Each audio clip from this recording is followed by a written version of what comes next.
27. The Frog in the Milk Pail. "I'm tired of sitting on this log," croaked a frog one sunny morning. So he jumped out of his pond and hopped off to explore.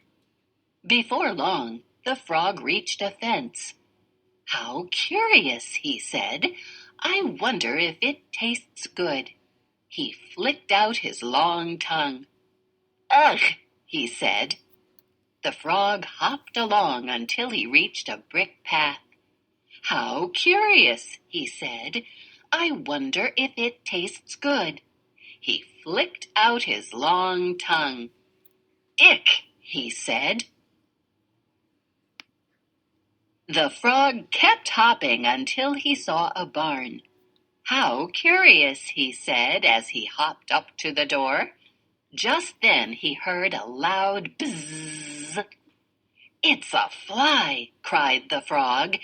"And after all this hopping, I'm hungry." The frog squeezed under the barn door. A big fat fly was flying overhead. "Yum," said the frog as he leaped into the air, but the fly was fast and flew away.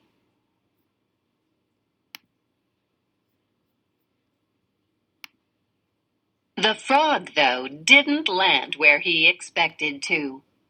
"How curious," said the frog. "I've landed in a pond with white water and shiny silver banks." Of course, it wasn't really a pond. It was a metal pail half full of fresh milk. The frog tried to climb out of the pail, but he just kept sliding back into the milk. He swam and splashed and kicked. He went faster and faster.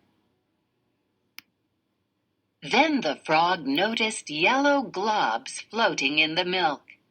"How curious," he said.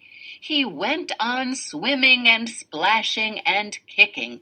He saw more yellow globs. Before long, there was a yellow hill in the middle of the pail.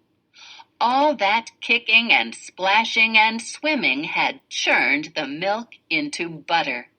The frog climbed up the butter hill and jumped out of the pail. He hopped all the way home. The moral of the story: never give up. The science of butter. Is making butter a chemical or a physical change? In a chemical change, a new chemical substance forms. Making butter is a physical change. The chemical makeup of the milk doesn't change. Churning simply makes drops of fat in the milk stick together to form butter.